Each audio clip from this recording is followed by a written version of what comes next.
Nou, hier hebben we dus ook van die prachtige twee mooie spitketen. Die had de bevolking hier die del zet.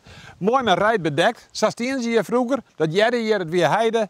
En wat gebeurt er? Binnen een week hier een groot bloemplak. Het rijterbidel finaal sloopt. Voor boswachter Roel Friesema is de maat vol. Heel tijd vaker komt er gevaarlijke situaties en vernielingstjen. Liek hier bij de Spoekenplas in wat worden. Het verlet van een portofoon is grut. Friesema moest zelfs al een keer uitnaaien, omdat het net onder was om in te griepen. Ik had één keer gehoord dat ik echt uitnaaid ben. Dat is maar één keer gebeurd, maar dat weer bij iemand thuis.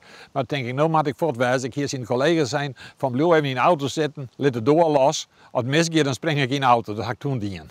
Want dat wie echt, dat ron uit de hand.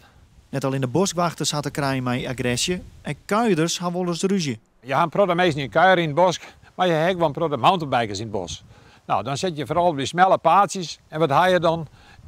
De mountainbiker wil er snel langs. Wandelaar kan zo snel net over zijde komen. Een probleem. Ik weer in bemiddelen moeten. Friesema wil daarom graag een portofoon, zodat er geen zwaar genoeg te maken zijn hoe zijn veiligers of die van horen.